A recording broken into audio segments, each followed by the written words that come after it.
Thank you to everyone joining in. This is an interview in the Shaping Your Success series. Today, I'm joined by Kat Moon, the Director of Innovation Design at Vanderbilt Law School and the founder and director of Poly Institute, an institute providing interactive postgraduate executive education to legal professionals. That's the official intro to Kat. Away from the official version, a huge fan of Kat. She is one of the most refreshing voices on social media and a must follow at Inspired Cat. One of the hashtags that we often see from Cat Moon is hashtag make law better. And I know this is a big question to start with, but what is the thrust behind that? What is the goal? What would you love to see? So the hashtag make law better really speaks to anything that makes law better. So it's meant to be very inclusive in terms of how we think about redesigning systems that have been in place in my country for over 100 years. So in the US, our current justice systems, our current way of educating lawyers, all these systems upon which everything is built, the rule of law is built essentially, have existed since the Second Industrial Revolution. That's when the current form really took hold. And they've been fairly calcified since then. So we really like the way we've always done things. The concept behind Make Law Better is how can we take steps, both tiny and huge, to really improve the way we deliver justice, the way people access justice. Equally important, because really Make Law Better is intended to address all stakeholders in the legal system, right? And those doing the work, we are stakeholders. We are part of the legal system. So from my conception, Make Law Better also addresses equity, diversity, and inclusion. It addresses mental health and wellness. It really is intended to be very holistic and comprehensive, because there are a million spots along the spectrum of what needs to be fixed and changed. And any single one of them contributes to my idea of Make Law Better. I mean, one of the things that sort of fascinates me about the work you've led at Vanderbilt and elsewhere has been, in a way, challenging the traditional approach in particularly in things like human-centered design, because my understanding of human-centered design focuses on empathy, which I would think was a core legal skill, but also on ambiguity, where many lawyers may lean towards precision, experimentation, where perhaps perfection is smiled upon. So how has that worked, and how have lawyers taken to perhaps concepts that may make some of them feel uncomfortable? Just really quickly, how I came to be interested in applying human-centered design and the mindsets, tools, and methods to the practice of law and delivery of legal services was through my own practice. So before I started teaching at Vanderbilt, and I'm going now into year 6 or 7, I've lost count. I practiced for almost 20 years, and I came across and started using all of these things in my own practice. And so had firsthand understanding of the power that they had, both to make my work better for clients and also to frankly improve my experience of my work, right? Again, how can we do things that address improving things for all stakeholders? It became very clear to me that if we stick only with the toolbox of traditional skills that most of us receive in law school, that we're really missing a whole host of competencies and skills that can help us thrive and do better work. And those things that fall in the bucket of human-centered design definitely qualify. So I view them as complementary skills. It's not or, it's and. And so the mindset I seek first to encourage in my students and in lawyers is, how can you really expand your knowledge and understanding of the range of tools that can help you thrive? Thriving connotes both doing excellent work and, for the most part, enjoying, finding success, happiness, joy in the work you're doing. And I firmly believe that that's possible in the law, regardless of the fact that, again, we have all these statistics that show from a mental health and wellness standpoint, many of us are not thriving. So the tools of human-centered design, you identified some of my favorites. Experimentation is a great one, right? Experimentation demands that we try something not knowing what the outcome is going to be. And absolutely, that's terrifying for most lawyers, because we are trained in our traditional legal training to seek perfection and excellence, and you cannot make any mistakes, and so on and so forth.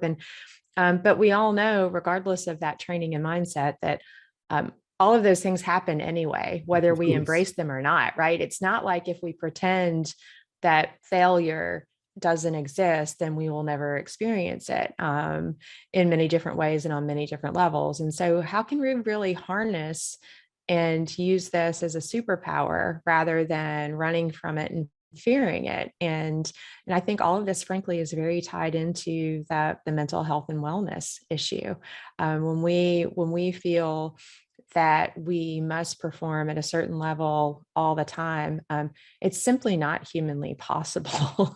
And so in many ways, these mindsets of human-centered design give us permission not only to experience our work as humans, but also to leverage them for the good, like to flip them as superpowers. So it's interesting.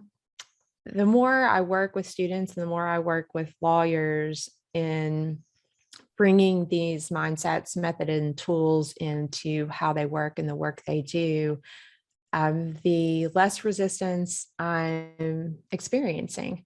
And again, I think COVID may have something to do with that. I think that folks are coming out of this, hopefully, I'm knocking on wood, are coming out of this with a much greater willingness to experiment, right? We've all had to run lots of experiments over the past few years. And guess what? We're all still here. And some of us are actually thriving. And also, I think a greater willingness to say, this doesn't have to be done this same way forever and ever and ever. We can evolve just as the world around us is evolving. I was going to ask one more question about human-centered design, because yes, for me, law is a people business. Yes, there's lots around it, but ultimately, whoever you're a lawyer for, you're serving a client, whether that's an internal client, a large corporation is made up of people, or it's somebody accessing justice, because they've been accused of a crime. So for me, if any industry should be embracing human-centered design, it's the one that is all about humans, because the fundamental legal skill, right, is to understand your client. And so I just wondered if that was a theme that you were seeing, that people were seeing. Well, actually, to really serve our clients, we need to understand them and serve them in this very direct way. Yes, I do see that. I think that it requires, again, my experiences with the US legal system, but it requires, again, placing the focus in a different place. And by that, I mean, our system that's been in place for more than 100 years was really built to serve lawyers and courts. And what we're facing now is, frankly, a crisis in pro se litigants. So recently, the Legal Services Corporation of America released its 2022 report, and the kind of final numbers there fell to 92% of low-income Americans get no legal help. 8% of low-income Americans are served by what essentially is legal aid, free legal help. So if 92% of low-income Americans aren't getting help, that number is not inclusive of all the Americans who aren't getting help, right? There are a lot of people who are middle class who also cannot afford or don't know where to find the legal help that they need. So the number is huge. The number of people is huge. So we have this incredible gap. And one reason we have it is that we have all these systems that were not designed for the primary user, the people experiencing legal problems. What that has created is a culture of legal practice that I still witness believes, from many lawyers to many judges, not all, but many, that this system is designed to serve them and their convenience. And so it is really the opposite of a client-centered view. Yep. And so there's a significant cultural shift that's required to reset and redefine and redesign that primary mindset. And while I think many lawyers can understand and appreciate that it is very important for them when they're sitting across the table from a client to empathize and try to put themselves in the shoes of that client to understand that person's experience in order to help resolve their problem. That really demands, again, pulling out and thinking, what does empathy really entail? And empathy demands that we design a system that serves those 92% of people before it serves the tiny percentage of lawyers who operate within it. And I suppose the next big sort of leap from there is that the natural, I'm not a lawyer, the natural feeling. Congratulations. My mum's still disappointed, but the natural thinking when you think, well, there are lots of people who can't access justice, the natural instinct of many in the profession is to think, well, how do we link them up with lawyers? And of course, that is going to be part of it. But there are going to be ways in the future where people can resolve their legal problems either by going to a lawyer or potentially saying, well, actually, I can resolve this myself. I mean, if there's 1 million lawyers in the USA and 8% of low-income people are getting help, you just need to do the math. We are failing. Absolutely. We are absolutely not enough. And I suppose the natural extension of that is that as well as having alternative remedies, prevention is better than cure. And yes, how we educate everybody who isn't legally qualified in their rights, responsibilities, and so forth. They may avoid the issue, which is, the great lawyers are great in court. The best lawyers will keep you out of court. So in the same way, I don't know if you have any thoughts on that in terms of how do we educate the wider. Yeah, absolutely. I mean, I think that topic is very deep and wide about how do we actually give people access to the information and understanding that they need in order to be proactive in what I call their legal health. There are simple steps that we're taking here in the US. For instance, my state, Tennessee, has an LSC funded organization that actually created a legal wellness checkup. And so you can get online and take the simple quiz through a bot that helps you identify if you have any potential legal issues coming up based on a whole host of things that are happening in your life. And so I think that's one way, giving people access to ways to both assess their own situation and then understand how the context in which they exist might be creating potential legal problems and empowering them to be proactive and take steps. So it's an upstream problem, right? To your point, a good lawyer wins the case in court. The best lawyer keeps folks out of court. The same thing goes, like a strong justice system helps people get justice when they cross the courtroom threshold. The best justice system keeps them out of that courtroom in the first place. Because they are empowered and have information and understanding. So that's why I embrace, when I think about innovation, for me, innovation is simply a change that creates value. It's a change in the system, it's a change in the way we do things, it's a change in the way one person does something. I think we've got to embrace that innovation can happen in tiny incremental ways, even when we want it to happen instantly on this really big scale. I will finish up with one question that I have held back because I'm a devotee of some of your work in terms of particularly of failure camps. We've tried those at work and we've tried them with some of our members as well.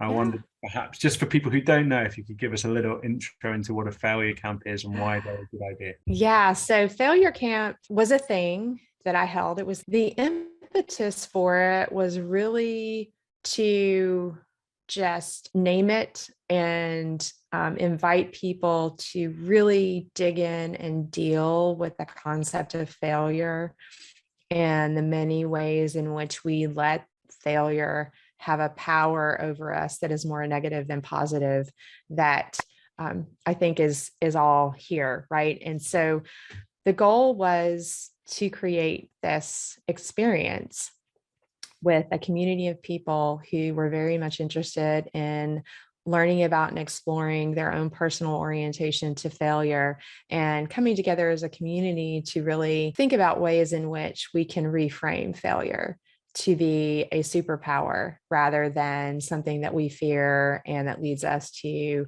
hyper perfectionism and all the negative consequences of that, of which there are many very well documented in the research. So that was really the impetus. And Failure Camp, it was this amazing dichotomy of moments of sheer fun and joy. And then there were moments where most of the room was in tears because of a story that was being shared about someone's experience with failure. And so my goal to really tap into the emotion that we carry and feel around failure was a big success. So that was a great thing. But what I learned from that experience is that there are really tangible ways that we can reorient ourselves and our thinking around what failure is and the power we give it that it doesn't deserve. And by failure, to kind of unpack that just very briefly, my concept is that, again, we go through life professionally and personally doing a set of experiments, right? We try things, we don't know how it's going to turn out. And often things don't turn out perfectly, both on a small scale, sometimes, unfortunately, on a large scale. And so the goal was really to think about, failure is going to happen on a whole lot of levels in a whole lot of ways. How can I leverage this? How can I actually learn from it? So it helps me thrive. And so that was really the focus. Finally, I will say about Failure Camp, it's been really cool to watch folks in other places embrace it. And I think the website failurecamp.org is still up. And I encourage anyone who's interested to jump in and try to host their own Failure Camp. Kat, I'm very aware that you will no doubt have other things to do. I could spend all day talking to you and it would be infinitely more pleasant than what I have to do. But same. This has been so much fun.